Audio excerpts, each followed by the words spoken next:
શ્રી સ્વામિનારાયણ ભગવાનની જય. અક્ષર પુરુષોત્તમ મહારાજની જય. ગુણાતીતાનંદ સ્વામી મહારાજની જય. ભગતજી મહારાજની જય. શાસ્ત્રીજી મહારાજની જય. યોગીજી મહારાજની જય. પ્રમુખ સ્વામી મહારાજની જય.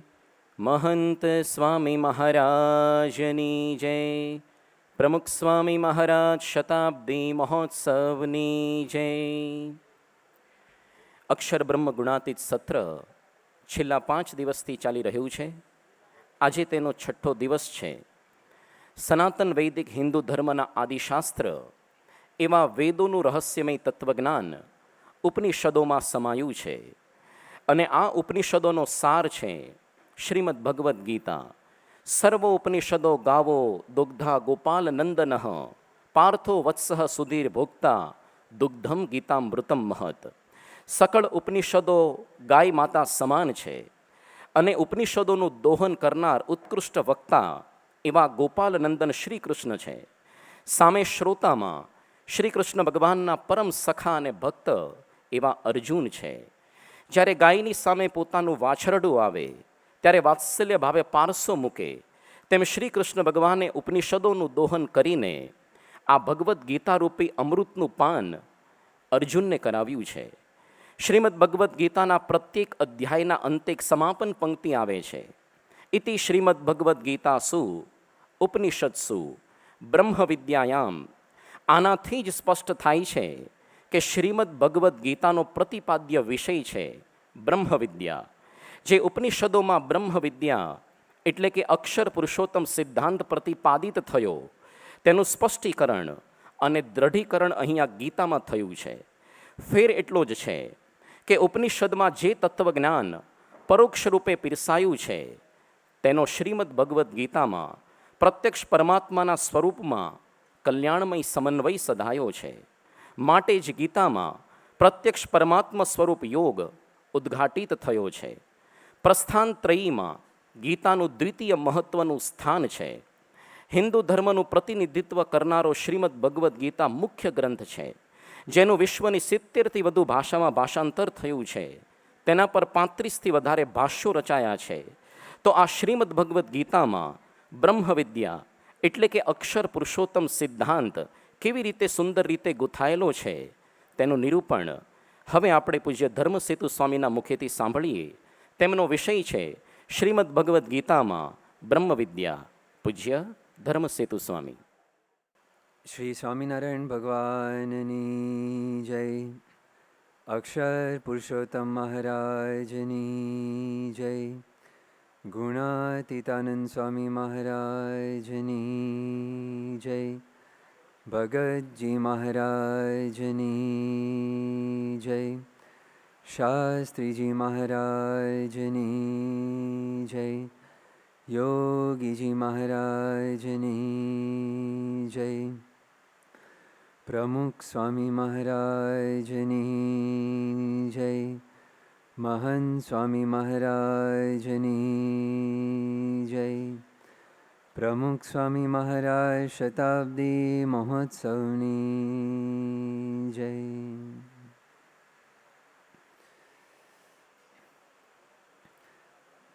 આજનો વિષય છે શ્રીમદ ભગવદ્ ગીતામાં બ્રહ્મ વિદ્યા.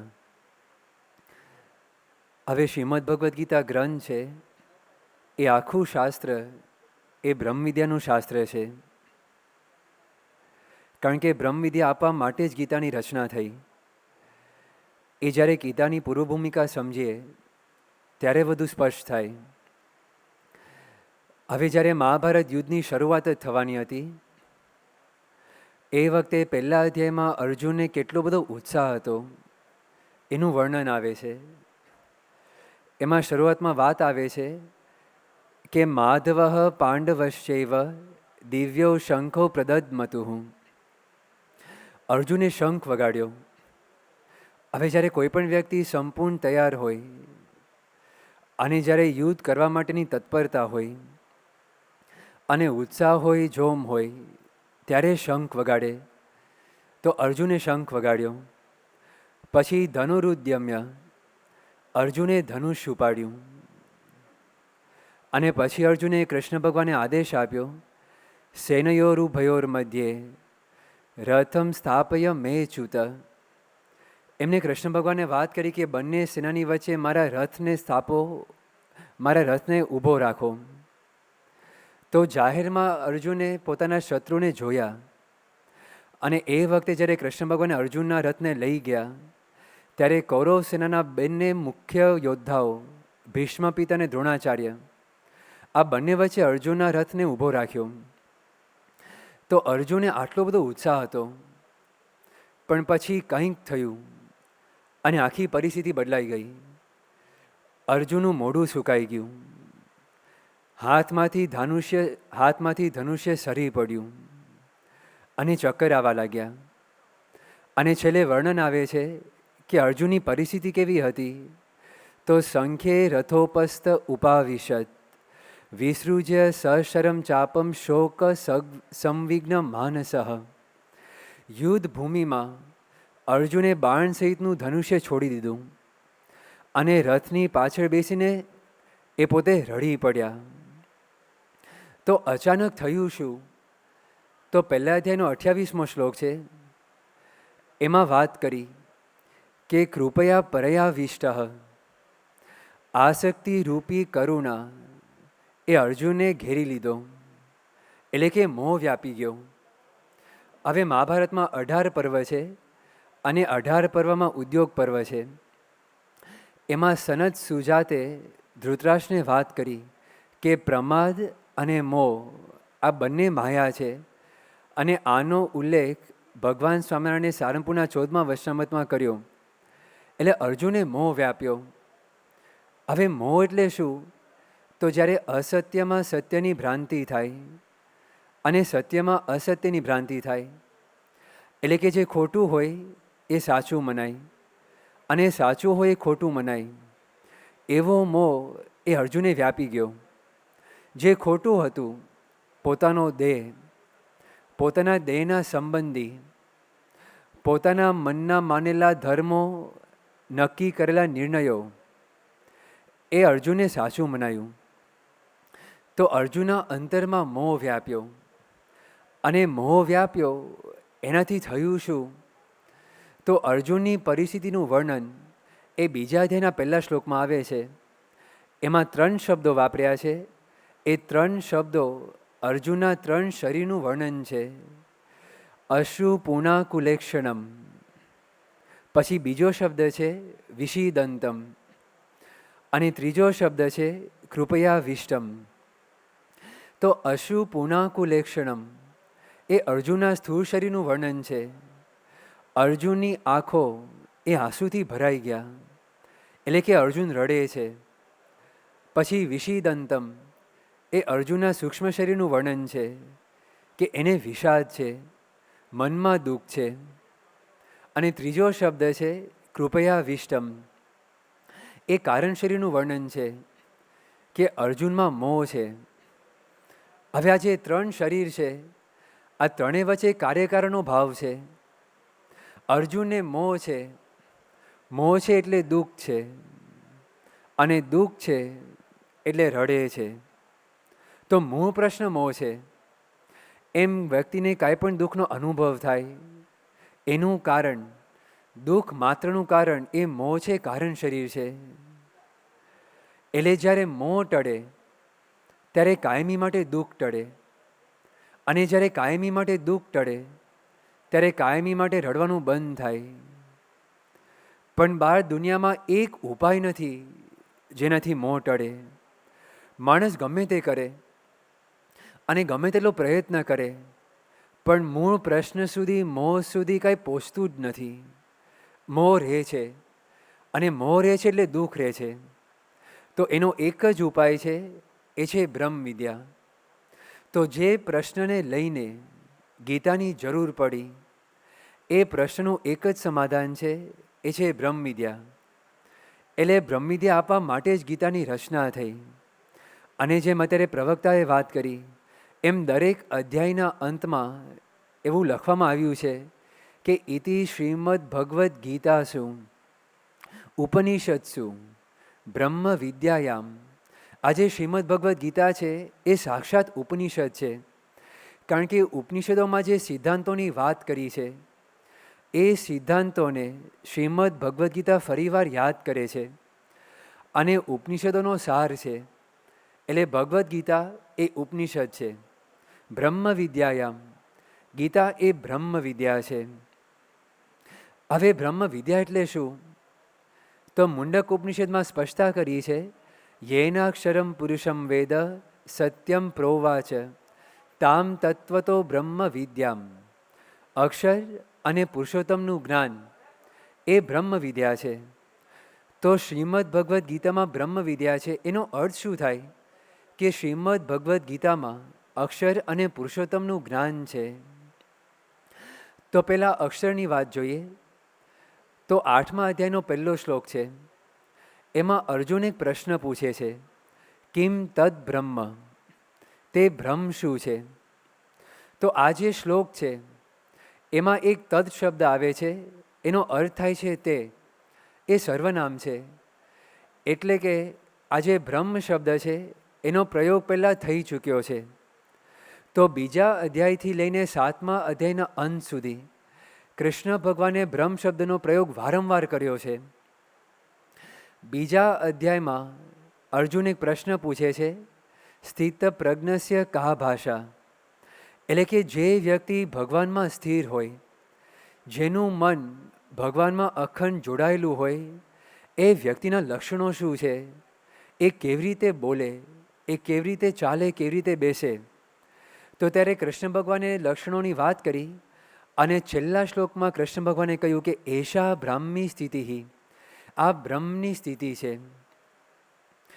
પછી 4થો અધ્યાયનો 24મો શ્લોક છે. એમાં એક જ શ્લોકમાં બ્રહ્મ શબ્દનો 6 વખત ઉલ્લેખ કરવામાં આવ્યો છે.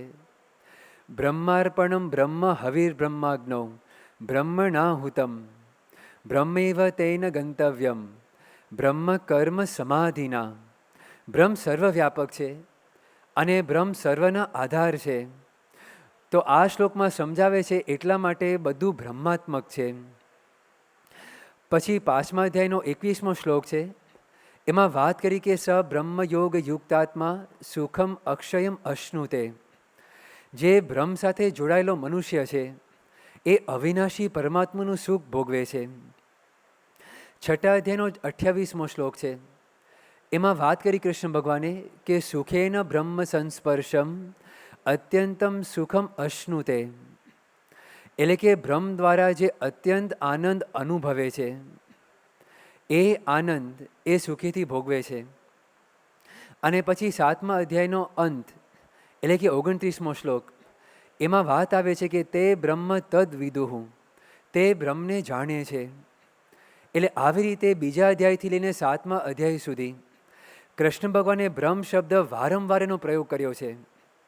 અને એટલા માટે 8મા અધ્યાયનો પહેલો શ્લોક, એમાં અર્જુન પૂછે છે કિમ તદ બ્રહ્મ, કે તમે આ જે બ્રહ્મ શબ્દ વારંવાર કયો છે એ બ્રહ્મ છે શું? એટલે કૃષ્ણ ભગવાને જવાબ આપ્યો, અક્ષરમ બ્રહ્મ પરમમ, અક્ષર એ બ્રહ્મ છે. એટલે અત્યારે જે શ્લોકોની વાત કરી એમાં જ્યાં પણ કાંઈ બ્રહ્મ શબ્દ આવે છે ત્યાં અક્ષર સમજવા, એ અક્ષર બ્રહ્મની વાત છે.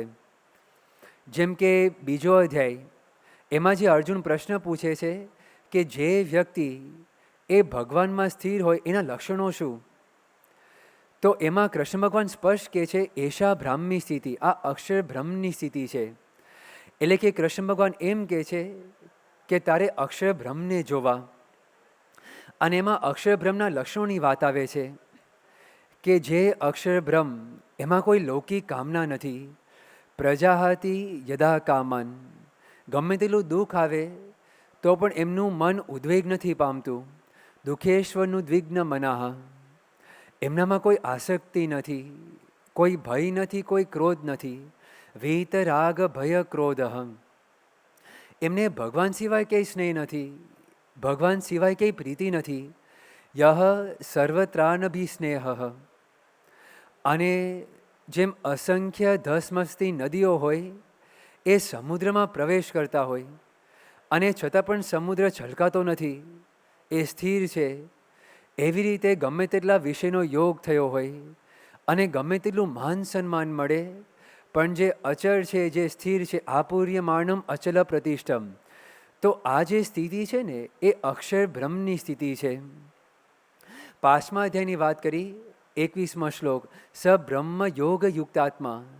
એનો અર્થ શું થાય કે જે વ્યક્તિ અક્ષર બ્રહ્મ સાથે જોડાય છે એ ભગવાનનું સુખ ભોગવે છે.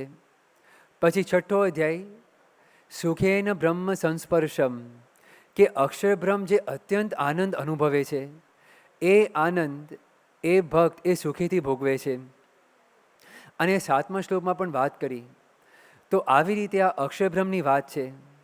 8મો અધ્યાય છે, એ 8મા અધ્યાયનું નામ છે અક્ષર બ્રહ્મ યોગ, કારણ કે એનો મુખ્ય વિષય અક્ષરબ્રહ્મ છે, અક્ષરબ્રહ્મનો મહિમા છે. તો 8મો અધ્યાયનો 11મો શ્લોક, એમાં વાત કરી યદ અક્ષરમ વેદવિદો વદંતી, એટલે જે વેદોને જાણે છે એ અક્ષરબ્રહ્મની વાત કરે છે. એનો અર્થ શું થાય કે વેદોમાં અક્ષરબ્રહ્મની વાત આવે છે. 8મા અધ્યાયનો 21મો શ્લોક છે, એમાં વાત કરી કે આ જે અક્ષર છે એ પરમ ગતિ છે, જે અક્ષરને પામીને કોઈ પાછું નથી આવતું, અને એ અક્ષર એ ભગવાનનું ધામ છે. તો આવી રીતે શ્રીમદ ભગવદ્ ગીતામાં અક્ષરબ્રહ્મના સ્વરૂપની, અક્ષરબ્રહ્મના મહિમાની વાત આવે છે. ભગવદ્ ગીતામાં એક અધ્યાય નથી જેમાં અક્ષરબ્રહ્મની વાત ન આવતી હોય. તો આ અક્ષરની વાત થઈ. પછી બીજી વાત છે એ છે પુરુષોત્તમની વાત. તો 8મો અધ્યાય છે, એમાં જ્યારે વાત આવે છે કે અક્ષર એ પરમ ગતિ છે અને જેને પામીને કોઈ પાછું નથી આવતું, એ અક્ષર ભગવાનનું ધામ છે.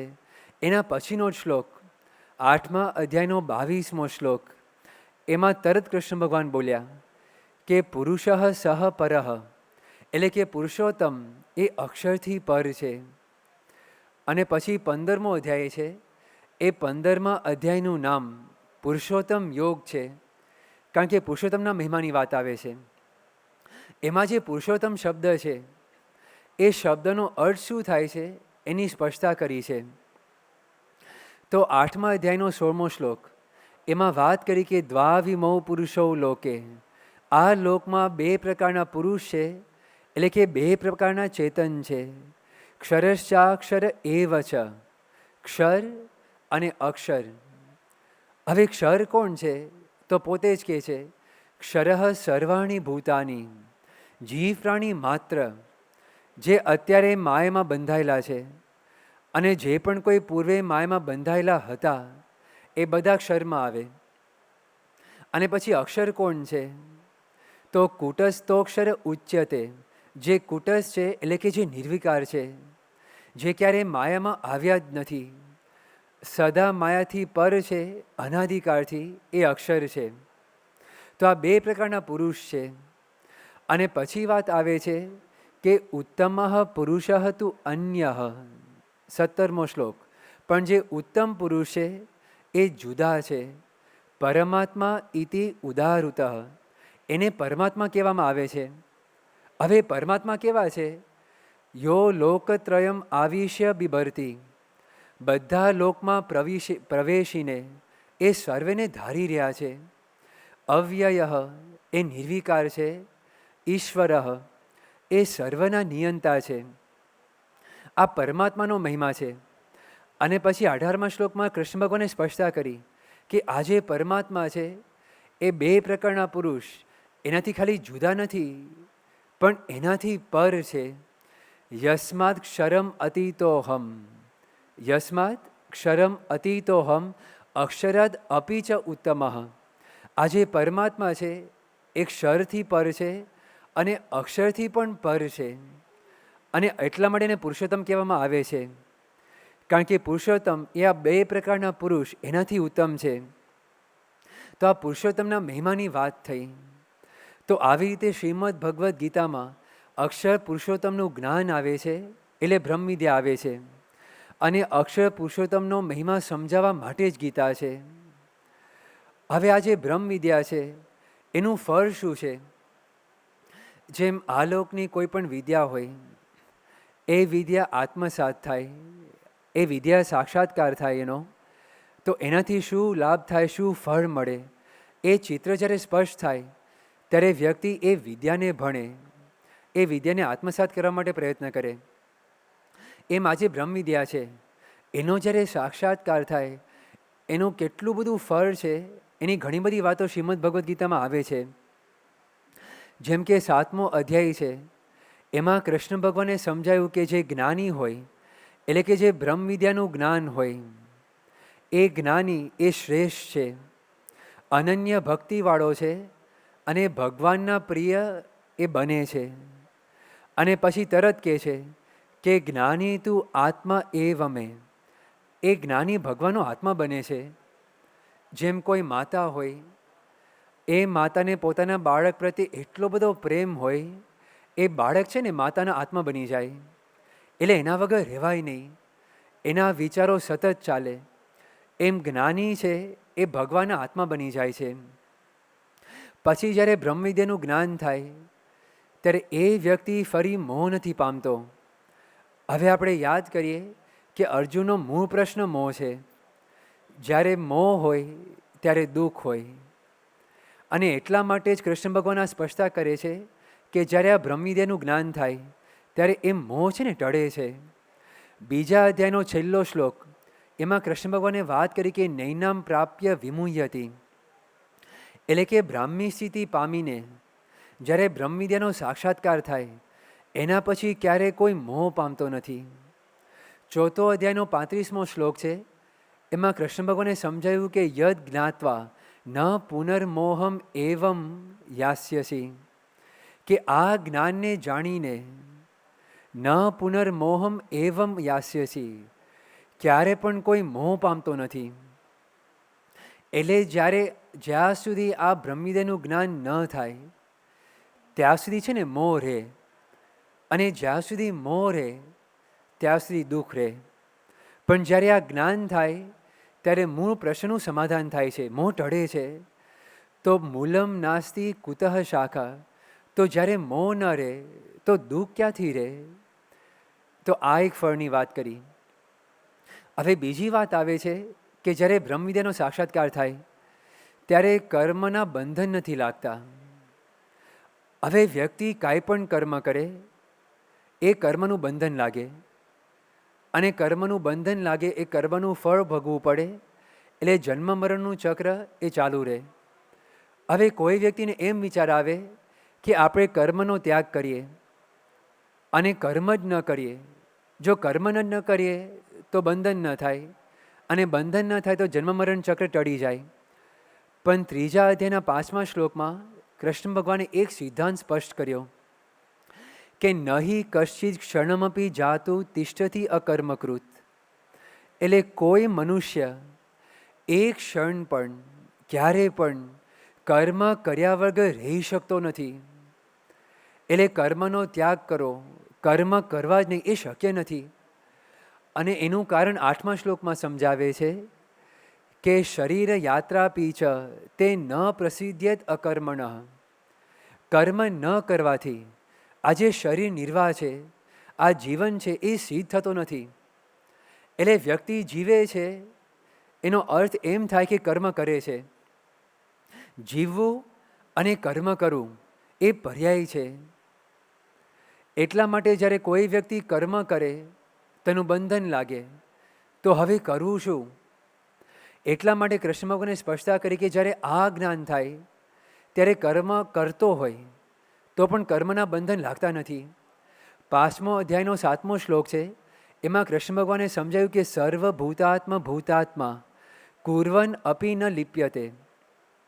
હવે આ શ્લોકમાં છે ને સર્વભૂતાત્મા ભૂતાત્મા શબ્દ આવે છે, એનો અર્થ થાય છે કે જે ભક્ત બ્રહ્મરૂપ થયો હોય એ કુર્વન અપી, કર્મ કરતો હોય, અને એનું વર્ણન એ પછીના 2 શ્લોકમાં કર્યું છે, 8મા શ્લોકમાં અને 9મા શ્લોકમાં, કે પશ્યન એ જોતો હોય, પછી શૃણવન એ સાંભળતો હોય, પછી સ્પૃશન એ સ્પર્શ કરતો હોય, જિગ્રન એ સૂંઘતો હોય, અશ્નન એ જમતો હોય, પછી ગચ્છન ચાલતો હોય, સ્વપન એ ઊંઘતો હોય, શ્વસન એ શ્વાસ લેતો હોય. શ્વાસ લેવો ને એ પણ કર્મ છે. તો કૃષ્ણ ભગવાને સ્પષ્ટતા કરી કે આ બધું કરતો હોય તો પણ ન લિપ્યતે, એ લેપાતો નથી. હવે શેના જેવી વાત થઈ કે કોઈ વ્યક્તિ પાણીમાં પડે અને છતાં પણ પલળે જ નહીં, એના જેવી વાત છે કે જ્યારે આ જ્ઞાન થાય ત્યારે એ વ્યક્તિ કર્મ કરતો હોય તો પણ એને બંધન થતું નથી. એની ફરી વાત કૃષ્ણ ભગવાને વારંવાર કરી છે, પણ ચોથો અધ્યાયનો 14મો શ્લોક છે, એમાં કૃષ્ણ ભગવાને વાત કરી કે કર્મભિઃ ન સબધ્યતે, એ કર્મથી બંધાતો નથી. પછી ચોથો અધ્યાયનો 37મો શ્લોક, એમાં કૃષ્ણ ભગવાને દ્રષ્ટાંત આપ્યું કે જેમ પ્રજ્વલિત અગ્નિ હોય એ લાકડાને ભસ્મીભૂત કરે છે, એમ કૃષ્ણ ભગવાને વાત કરી કે જ્ઞાનગ્નિ સર્વકર્માણી ભસ્માત કુરુતે તથા. આ જે બ્રહ્મવિદ્યાનું જ્ઞાન છે ને એ અગ્નિ છે, એ સર્વ કર્મોને ભસ્મીભૂત કરી નાખે છે. એટલે જ્યારે કોઈ વ્યક્તિ ગમે તેટલું કર્મ કરે, એ નોકરી કરે, એ ધંધો ચલાવે, એ પછી કોઈ સાથે વાત કરતો હોય, સંસાર ચલાવતો હોય, છોકરાઓનો ઉછેર કરતો હોય, તો પણ એ કર્મ લાગતો નથી. અને જ્યારે કર્મનું બંધન થતું નથી એટલે જન્મ મરણ ટળે છે. એટલે બ્રહ્મવિદ્યાના જ્ઞાનથી કર્મનું બંધન એ લાગતું નથી. હવે બીજા ફળની વાત કરી છે, એ છે 18મા અધ્યાયનો 54મો શ્લોક. એમાં કૃષ્ણ ભગવાને સમજાવ્યું કે બ્રહ્મભૂત પ્રસન્નાત્મા ન શોચતી ન કાંક્ષતી સમઃ સર્વેષુ ભૂતેષુ મદભક્તિમ લભતે પરમ. એમાં ભગવાને સમજાવ્યું કે જે બ્રહ્મભૂત હોય એટલે કે જે બ્રહ્મરૂપ હોય, બીજા શબ્દોમાં કહીએ કે જેને બ્રહ્મવિદ્યાનો સાક્ષાત્કાર થયો હોય, એ કેવો હોય તો પ્રસન્નાત્મા.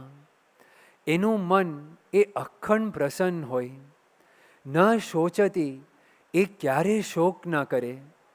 ન કાંક્ષતી, એને કોઈ આકાંક્ષા ન હોય, કોઈ લૌકિક ઈચ્છા ન હોય. અને પછી ભગવાને વાત કરી કે મદભક્તિમ લભતે પરમ. એ છે ને એને ભગવાનની ભક્તિ મળે છે, એ બહુ જ મોટું ફળ છે. અને આ જ વાત મહારાજે લોયાના 7મા વચનામૃતમાં વાત કરી કે જે બ્રહ્મરૂપ થયો તેને જ પુરુષોત્તમની ભક્તિનો અધિકાર છે. એમાં મહારાજે છે ને જકાર વાપર્યો છે. એટલે જ્યાં સુધી બ્રહ્મરૂપ ન થાય ત્યાં સુધી કોઈ વ્યક્તિને પુરુષોત્તમની ભક્તિ કરવાનો અધિકાર જ નથી. તો એ જ વાત કૃષ્ણ ભગવાને આ 18મા શ્લોકમાં 18મા અધ્યાયના 54મા શ્લોકમાં વાત કરી કે મદભક્તિમ લભતે પરામ. જે વ્યક્તિને બ્રહ્મવિદ્યાનો સાક્ષાત્કાર થયો હોય એને ભગવાનની ભક્તિ મળે છે, ભગવાનની ભક્તિ કરવાનો અધિકાર મળે છે. પછી 5મા અધ્યાયનો 26મો શ્લોક છે, એમાં કૃષ્ણ ભગવાને એક બીજો ફળ બતાડ્યું. એમાં વાત કરી કે અભિતઃ બ્રહ્મ નિર્વાણમ વર્તતે. એ વ્યક્તિ માટે જેને બ્રહ્મવિદ્યા આત્મસાત થઈ હોય, એ વ્યક્તિને ચારે બાજુ બ્રહ્મધામ છે, એટલે કે ચારે બાજુ અક્ષરધામ છે.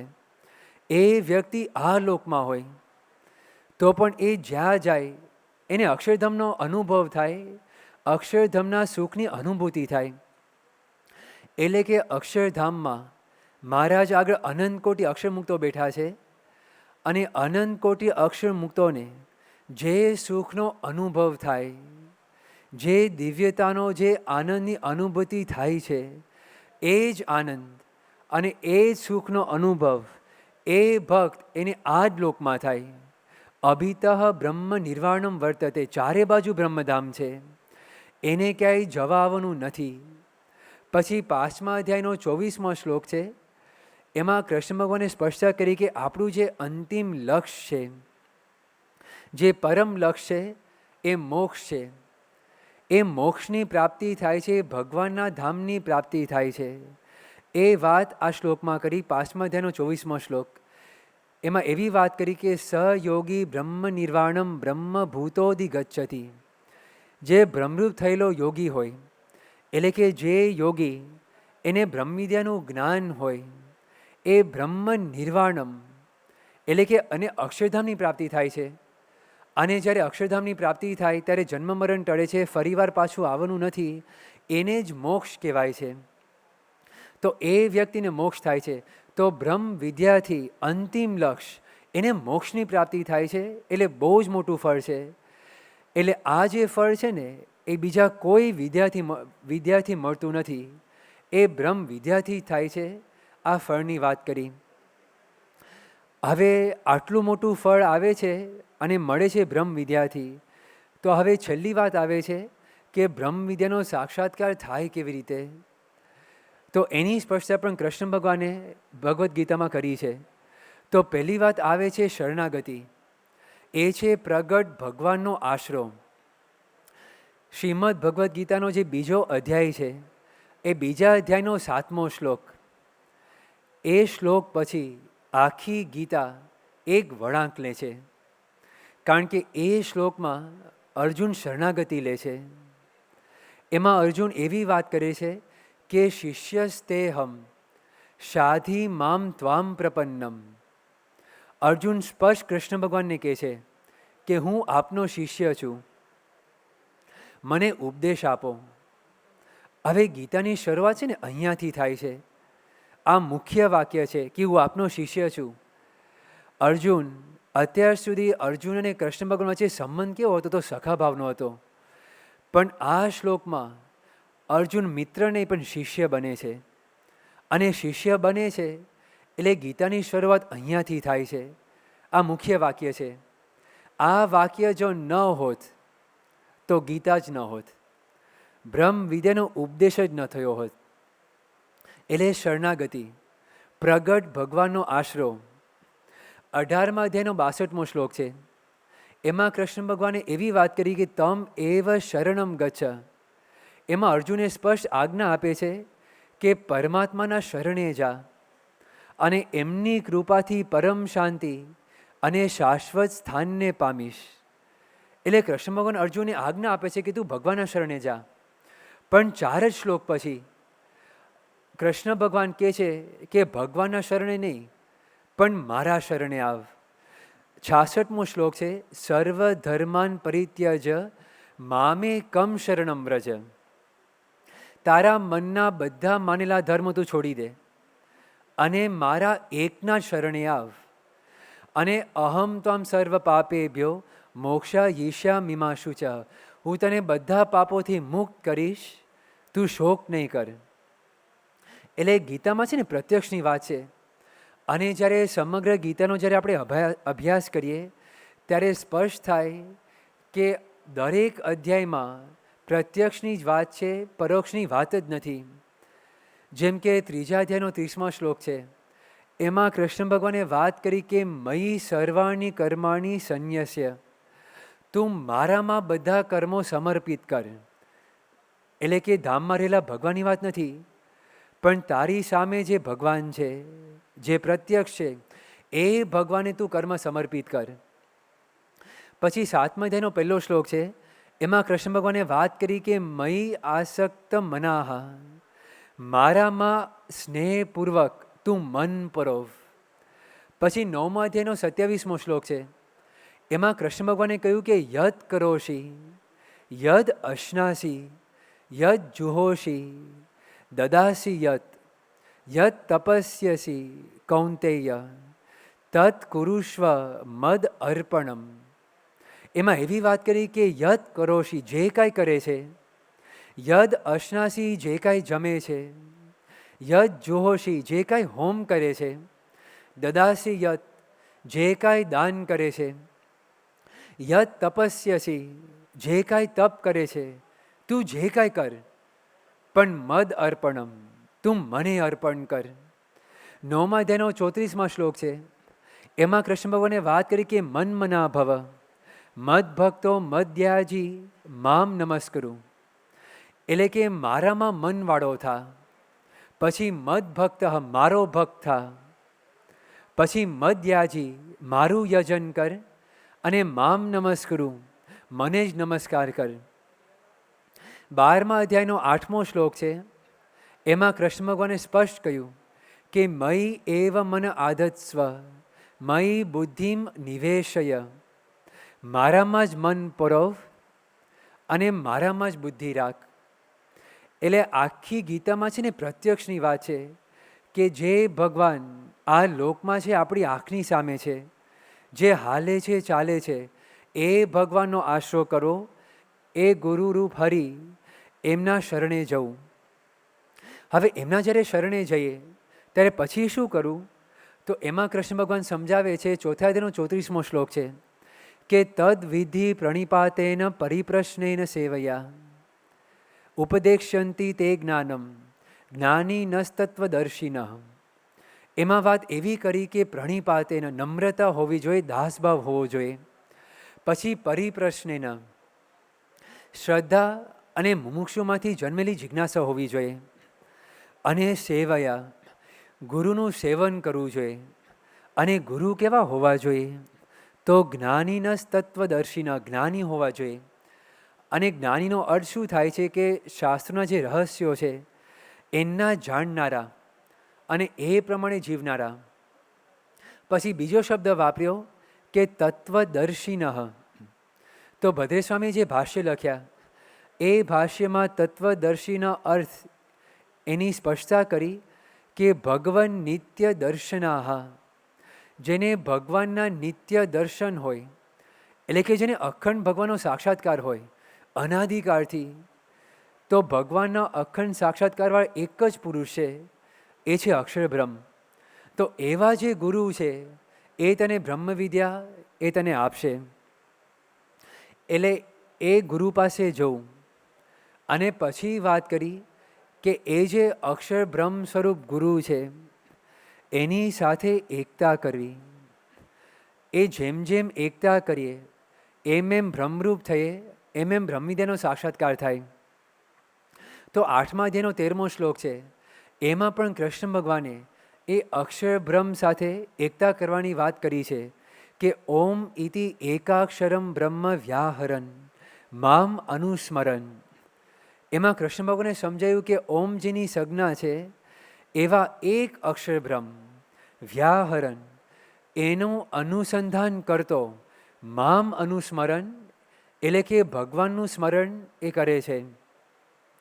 હવે આ જ વાત મહારાજે સ્પષ્ટ કર્યું એ છે ગરમ મધ્યનું 31મું વચનામૃત.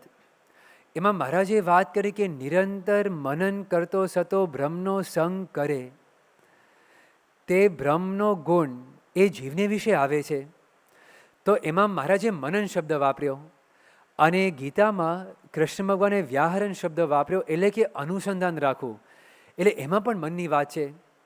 તો આ જે અક્ષર બ્રહ્મ છે એમની સાથે એકતા કરવી, અને જ્યારે એકતા કરીએ ત્યારે જ બ્રહ્મવિદ્યાનો સાક્ષાત્કાર થાય, બાકી શક્ય નથી. એટલા માટે આજે આખી ગીતા છે, આખું શાસ્ત્ર એ બ્રહ્મ વિદ્યાનું શાસ્ત્ર છે. બ્રહ્મ વિદ્યા સિવાય ક્યાંય નથી. અને આપણે તો બહુ જ ભાગ્યશાળી છે, પરમ ભાગ્યશાળી છે, કારણ કે બ્રહ્મ વિદ્યાનું મૂર્તિમાન સ્વરૂપ એવા પરમ પૂજ્ય મહંત સ્વામી મહારાજ આપણે પ્રત્યક્ષ મળ્યા છે. એ કેમ બ્રહ્મ વિદ્યાનું મૂર્તિમાન સ્વરૂપ છે? કારણ કે અક્ષર પુરુષોત્તમનું સાક્ષાત સ્વરૂપ છે.